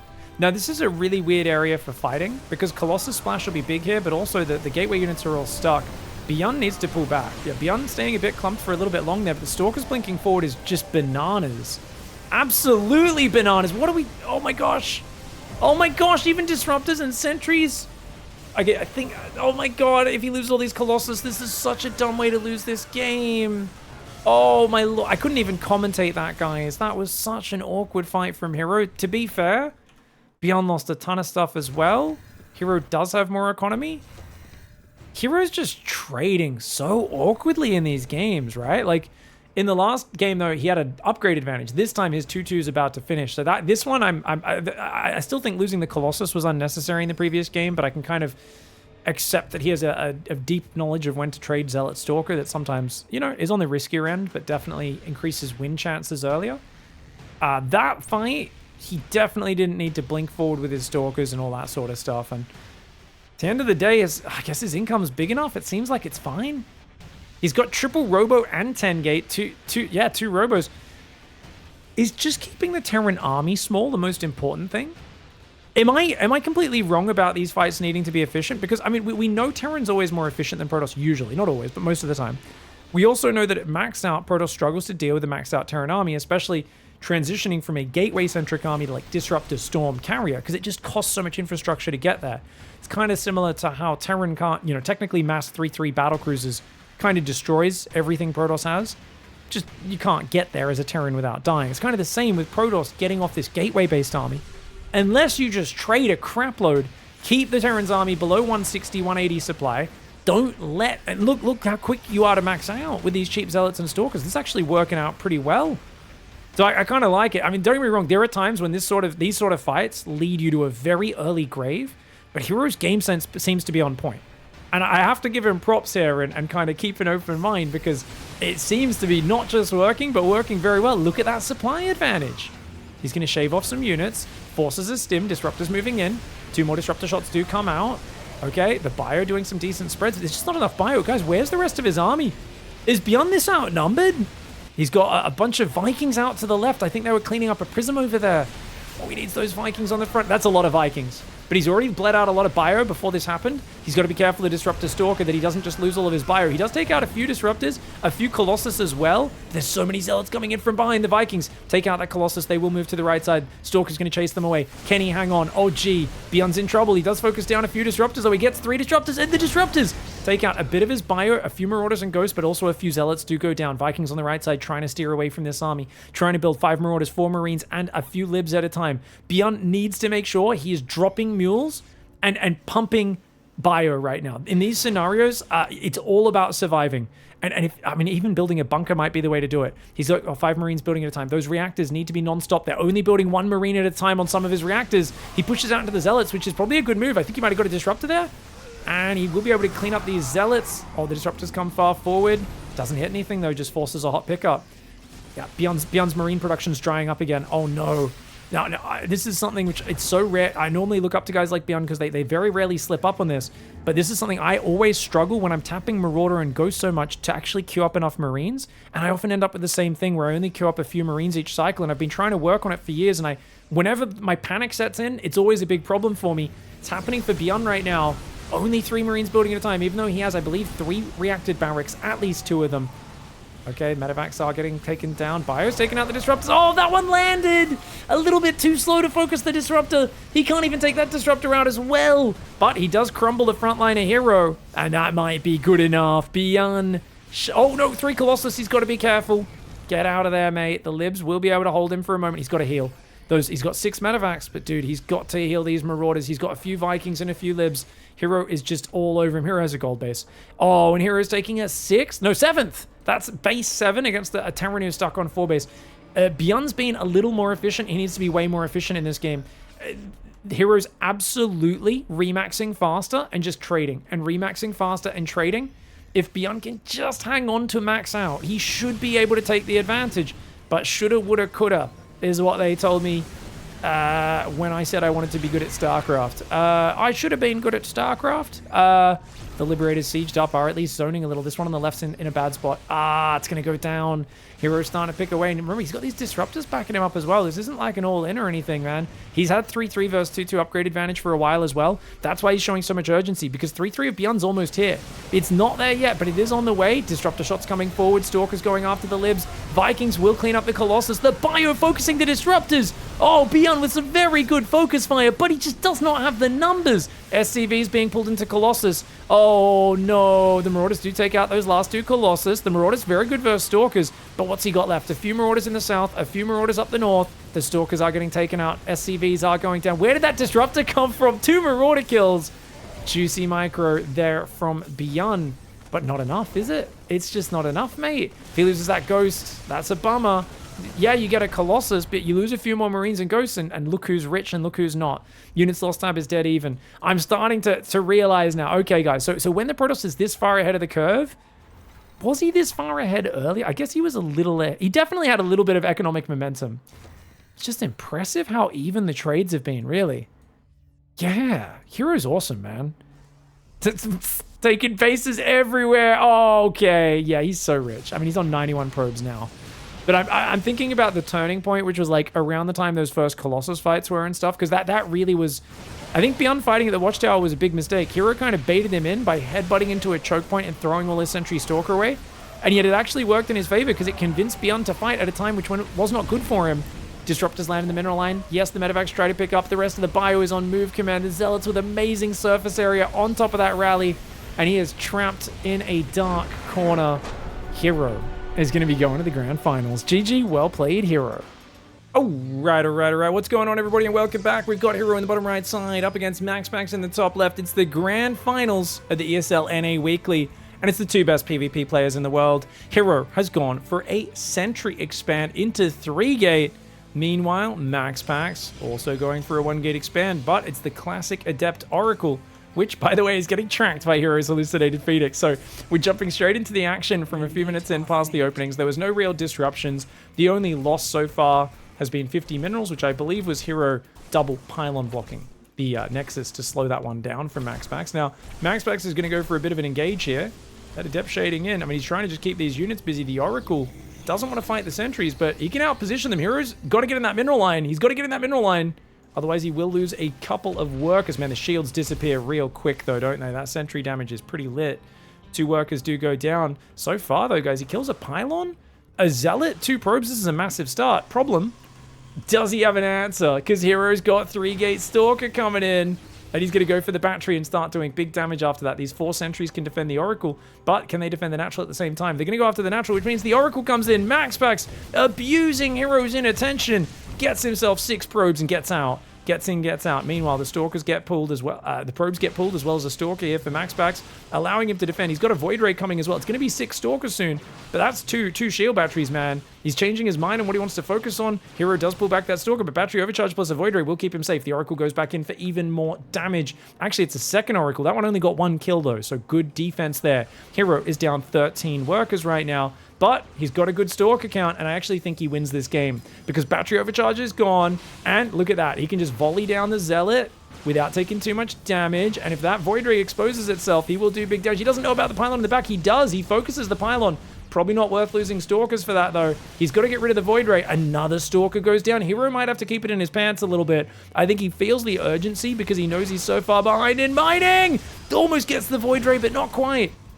The probe pulls are really important right now. Remember, this is 2-gate plus a Stargate. A second Void Ray is almost here. MaxPax needs to keep building Void Rays. He's way ahead on workers. It doesn't matter if he loses workers. He's just got to keep the Void Rays alive and survive. The Colossus gets hallucinated here. Void Ray barely alive, but for how long? It's so deep in the red. Battery overcharge is ready in a second. There we go. Battery overcharge is ready. He's going to try and fight. Battery overcharge goes down. The Void Rays dancing in and out, trying to fight against this. The Guardian Shield actually really helps here. They don't do bonus damage to the sentries. Hero with the 3-gate is doing massive damage at the same time, though. He's lost everything at home. Oh no, what happened? Did he? He brought his sentries to the front. He's lost every bit of economy at home, but if he wins the game, that's all that matters. Now this Void Ray, if he can kill these Stalkers on the low ground, that's huge because there's no more money coming in for him. If he can get that Void Ray cancelled, though, that's going to be massive. 1 second from finishing. That might be a winning move. That might be a winning move because these probes plus the Void Ray sentry might be able to overwhelm for MaxPax. The Void Ray's getting focused, but he gets down towards the natural. That Void Ray micro is just so good for MaxPax. But look, he's lost all the probes. And yes, he will get the Void Ray out, but is he going to actually hang on with just 2 Void Rays against 10 Stalkers, 3 sentries? Unlikely. He's trying to recall. He's going to recall the probes, maybe? No. He realizes he's not going to be able to save many of them. And I think that might just be that, man. That might just be that. Hero starts reprobing behind this with the little minerals he has. The Void Ray is going to try and fight, but oh, good force field. I do like that force field. That was nicely done. I love the fact that he added some sentries in here. MaxPax knew Hero was kind of all in and had a lot of urgency on his side. The Oracles will come in, turn their laser on, and take out the last few probes. Hero should cancel those and actually hides the probe very nicely. Stalker sentry there. He's going to recall the Oracles, apparently. Is it enough, though? Void Rays plus battery overcharge. I like the force field to split the Stalkers each time, but you can see the way Hero's like, cool, you used your Prismatic Overload and your battery overcharge. You're in the doo-doo now, and I get to absolutely ruin ya. That probe sitting in the open. He's going for the pylons to start. Think because he kills the pylon, he can kind of move his Stalkers in here and focus things down a bit better. If you can get the sentry, that would be big as well. Saying, come out into the open, MaxPax. Come and play, come and play, come and play. Dude, what a fun way to start the grand finals, though. What a fun way. Hero purposefully leaving himself a bit undefended at home just to do the 3-gate aggression. And MaxPax got a big worker advantage, but just could not defend that stiff 3-gate pressure, man. He's still seeing if he can eke out something, but of course we know the answer is no, no, no. No, he cannot. Activates Prismatic Alarm, he gets a Stalker. I mean, each time he picks off a Stalker, because he knows Hero can't really get any mining up with the Oracles out there, he's like, technically, if I could just keep picking off these guys, maybe. But we know that Hero's not going to let him do that. The sentries do kind of block the Stalkers a little bit. Yeah, if you can kill the Gateway, that gives him a bit more maneuverability. Killing the Probe, making sure MaxPax isn't mining at all. The Void Rays always need a ledge or something to protect them from the Stalkers, but he knows he's not going to get it done, and he taps out. Hero takes game 1. And this is a good start to the series for Hero. Now, his Gateway does go down slightly earlier. Not a big deal. Both of them are just going to gate scout. And this is the map where you 1-gate expand. I mean, it's so hard to pressure this ramp. So I definitely think this is the way to do it. Hero earlier today tried like a 3-gate pressure against Nightmare on this map. I don't think that's a good build for this map. He worked against Nightmare. Nightmare kind of underestimated it and took a lot of damage. But I'd like to see Hero definitely just, you know, create some asymmetry here. Try to defend those Oracles as well as possible. Maybe get defensive Phoenix into Blink. Not a bad way to play against MaxPax since he is so Oracle favored.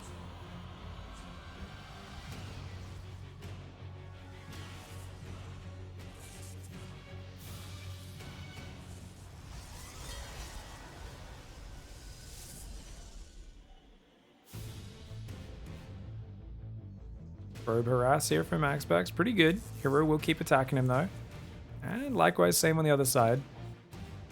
Probe does back away. Zealot being built by both players. Hey, Grigomni, thank you for the Prime Gaming sub, mate. Really appreciate the love. Now, you'll notice, why aren't they like super actively blocking until this point? It's because if you know your opponent went second gas Cybercore, second pylon as well, that they can't really afford the Nexus until earliest a minute 50, but normally a little bit later than that. And especially once you see the Zealot come out, you're like, oh, you can't afford that. So Hero's not even investing in the pylon block, neither is MaxPax. They're both going, hey, I see you're going quick Stargate, I see you're going for gas, second pylon. I don't need to invest in the pylon. It's about 220 is when they get money. If they invest in the Stargate, 220, you're going to see they're both hitting 400 minerals. And Hero gets his Nexus down, MaxPax gets his. Both players focusing on their own efficiency rather than disrupting the opponent. That's off to them.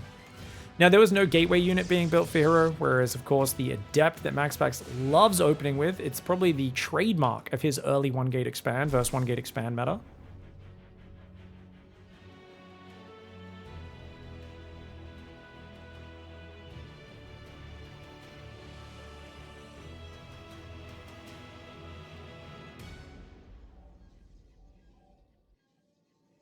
Phoenix being pumped on both sides. The question is, how much do we commit to the Phoenix War? And I'm really hoping one player switches it up and doesn't go full Phoenix, because full Phoenix gets very icky, in my opinion. Now, Hero's been really greedy. He needs to let that finish, unless he wants to cancel. Ah, okay, yeah, that works. He's like, it's going to die pretty quickly anyway. I want that 75 minerals back, and then I'll build another gateway, which I'll need later anyway. I can cancel the Zealot, that's fine. Gonna kill the Zealot first. I mean, the Adept is the much more important unit to deal with here. Look at this, MaxPax comes in with his Phoenix and is like, hey, you sure you want to do that? Doesn't want to risk losing his Phoenix, though. Losing the Zealot and the Adept is not the end of the world. But losing a Phoenix would be terrible. So far, second gate coming up for Hero tells me I think he's going to drop a Twilight or a third gateway or something like that. I don't think he's going to go for another Stargate unless he cancels that gateway, which MaxPax sees, and that tells you, oh yeah, he's going Sky Toss. He's going for the Phoenix War, so both players are going for it. MaxPax already has the third gas up. His second Stargate is a few seconds earlier as well. Both players are on 4 Phoenix. Now, the problem with Phoenix versus Phoenix is it's so high damage that if you get a small Phoenix advantage, you start killing their Phoenix quicker, their damage falls off faster than yours, and it spirals out of control very quickly.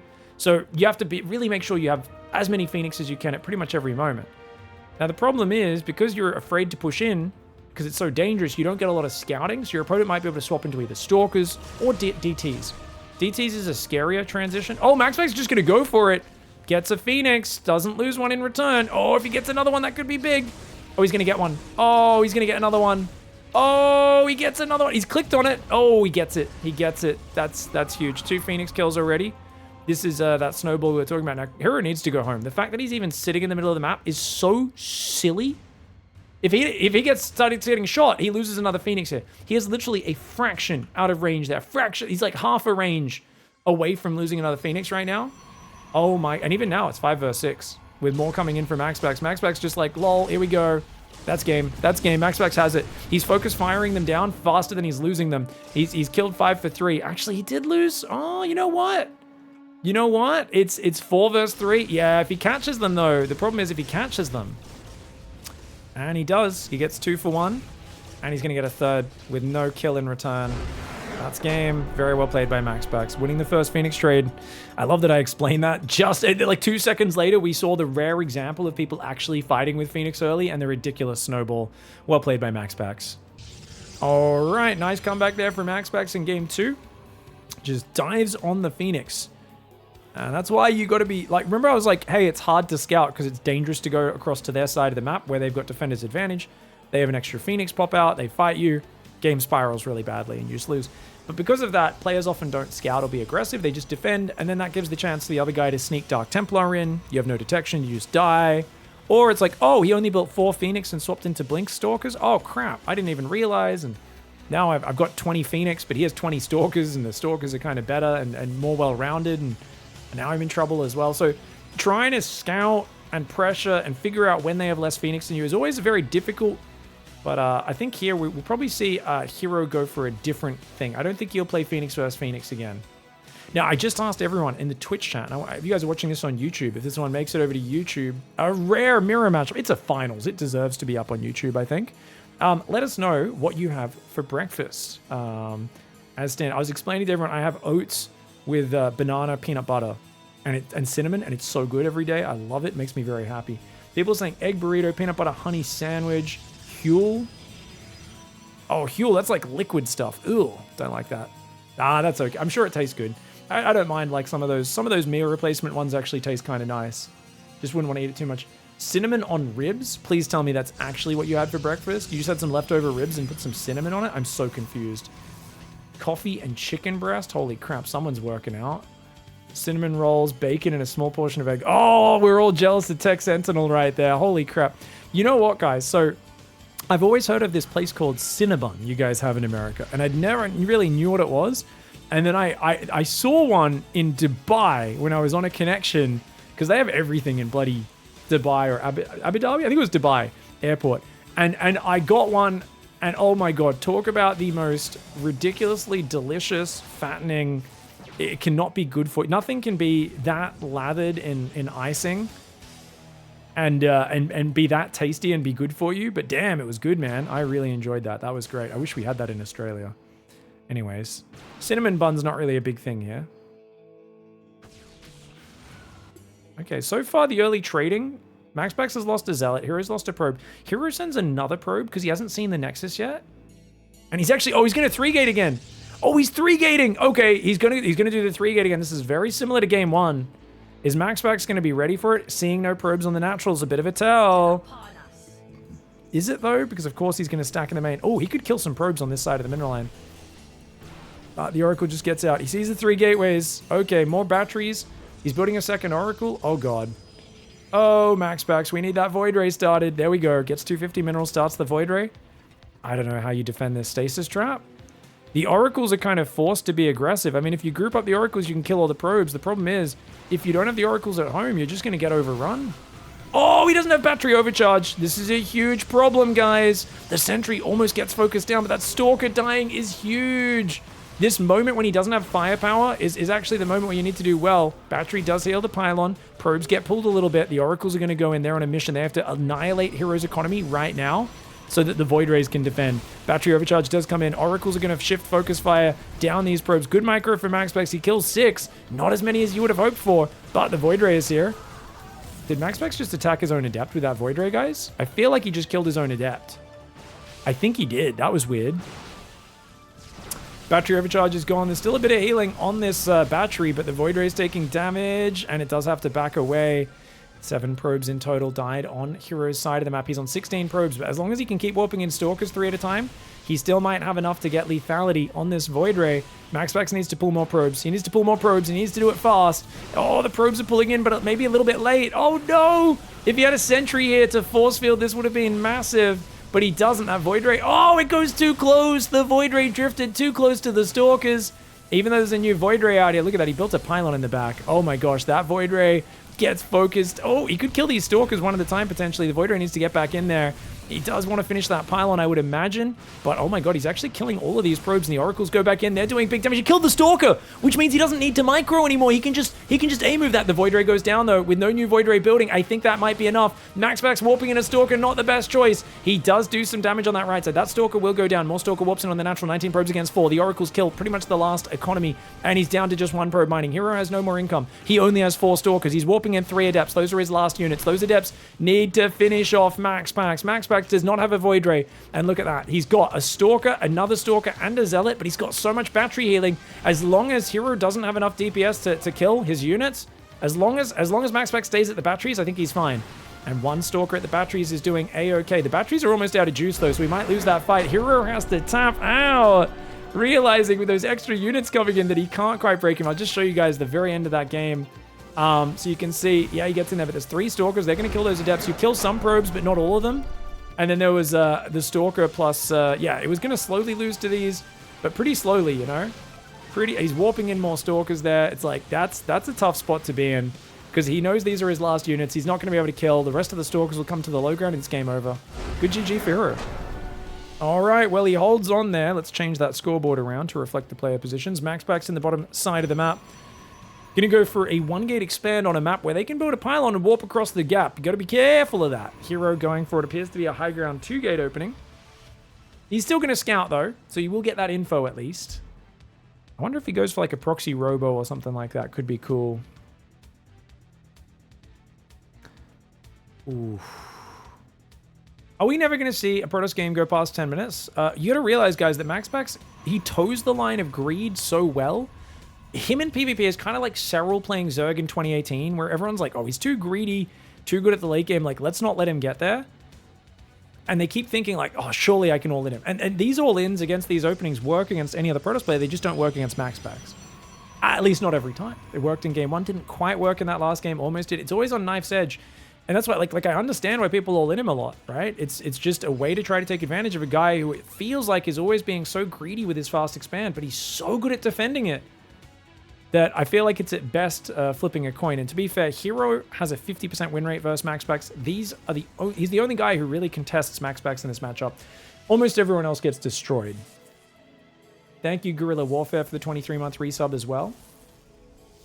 I eat breakfast only when I don't work, says Morton Crew. It's not a bad idea to skip breakfast, as long as you feel all right with it. I eat my dinner very early in the day.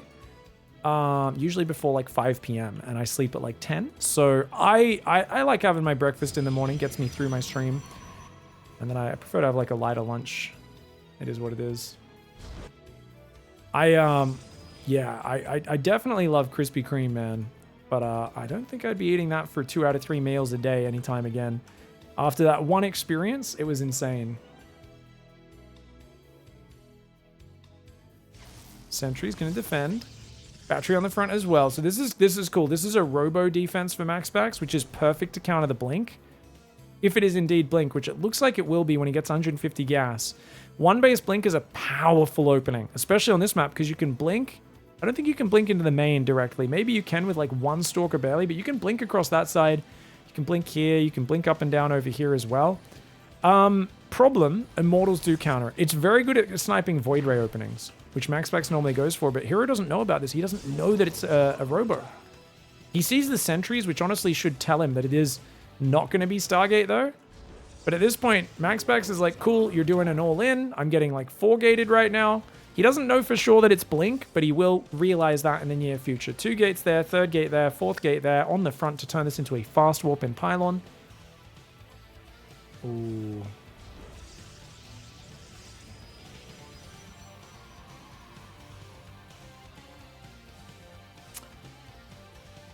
Immortal coming out. Do we need a second one? Let's go. Immortal? Second Immortal? Yep, second Immortal's going to be good, man. I think MaxPax has this in the bag. So what's exciting about this is that MaxPax realized he's going to be a bit vulnerable and to play safer this time. Also, because it's 2-gate rather than a 1-gate expand into 3-gate proxy, it's a different response. It's a more respectful response MaxPax has, whereas when Hero is 1-gate expanding, he's like, well, as long as you're expanding, I can kind of get away with my standard greedy stuff. Now his probe goes down, sees the Stalkers, but as long as he's got this high ground advantage, he's good. Not to mention that Immortal coming out is going to add so much damage. Now, Hero, you need like 20 Stalkers to one-shot an Immortal. It's nearly impossible. And look at this. MaxPax scouts for it and is like, oh, you're going around, aren't you? Aren't you, you naughty boy? So he should be moving left potentially soon. He's going to move a Hallucination out to get himself a bit of vision. You will see that gateway. He sees a few Stalkers and a Sentry warping in. Because he could force field you inside your base. Oh, watch out. You're going to force field. Oh my gosh. Battery overcharge is huge, though. He does focus down the Immortal. Oh, no, he doesn't. Oh, that's huge. How many Stalkers did he lose? He lost 2 Stalkers and a Sentry. He didn't get any kills, guys. Oh, that's bad for Hero. That's really bad for Hero. It was a good idea with the force field there to kind of, you know, pretend you're going to blink in the back. MaxPax moves back and split him. But MaxPax with the 300 IQ hallucination sees the trick coming, does not get tricked, cancels his own wall off there. And, oh my god, he focuses down the weak Immortal. Nice blink forward for Hero. He's going to get another one. 2 Immortals have gone down, but how many Stalkers will he lose for this? Frightening amounts of damage. Frightening. 6 Stalkers, 3 Adepts have gone down in that one. He did get 2 Immortals. Normally, that's a pretty good trade. Considering the previous trade already favored MaxPax, I'd say MaxPax is doing all right. That Adept going to the main will get shot down. It's just non-stop Immortal production. Remember, MaxPax is up 10 probes, so you need to out-trade him pretty bad here. Battery overcharge not quite ready. Oh, he's going to get another Immortal, which is kind of huge, man. He will try to get that Stalker. The Stalker does pull away. Building extra batteries is very smart here. That Stalker barely getting out. Great micro for Hero. And the batteries are out of juice, guys. Sentries are starting to fall. MaxPax should not be losing these sentries. Preserving those is huge. Stalker on that side will blink back to rejoin the crew. Hero is looking desperate because there's just so many Stalkers on the defense and the batteries and Immortals coming out. And he realizes it's just done. 8 Stalkers versus 7. I cannot break this. I'm way down in mining. The all-ins did not work today. And Hero looked strong, but MaxPax looked absolutely unbreakable. Solid as a rock.